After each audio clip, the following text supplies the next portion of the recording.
कैकसी कौन थी? रामायण में बताया गया है कि कैकसी सुमाली राक्षस की पुत्री थी, किंतु सुमाली कैकसी के वास्तविक पिता नहीं थे।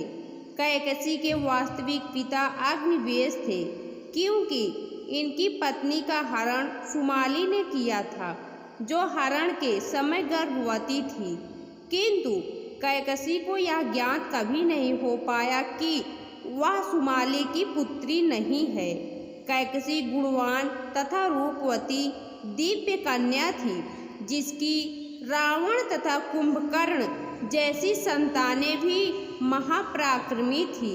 कैकसी के पिता का नाम राक्षस राज सुमाली तथा माता का नाम ताड़का था। पौराणिक ग्रंथों के आधार पर बताया जाता है कि कैकसी के वास्तविक माता पिता सुमाली तथा ताड़का नहीं थे।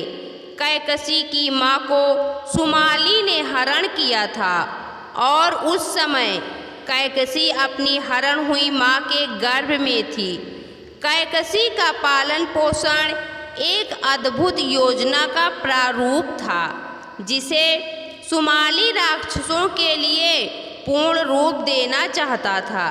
कैकसी की माँ का हरण एक पुत्री पाने के लिए किया गया था, जिसका उपयोग किसी तेजस्वी ब्राह्मण से विवाह कराकर शक्तिवान संतान उत्पन्न करना था, जो राक्षस जाति को एकजुट करके राक्षसों का राजा बन सके तथा देवताओं से लोहा ले सके।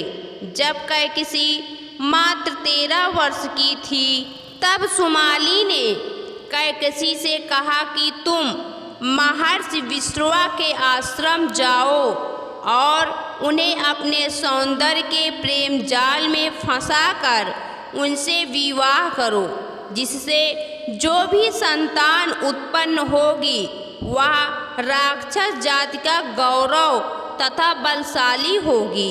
लेकिन कैकसी महर्षि विश्रवा से विवाह नहीं करना चाहती थी, क्योंकि वह अपने रूप सौंदर्य पर गर्व करती थी, जबकि विश्रवा अधिक उम्र के हो चुके थे।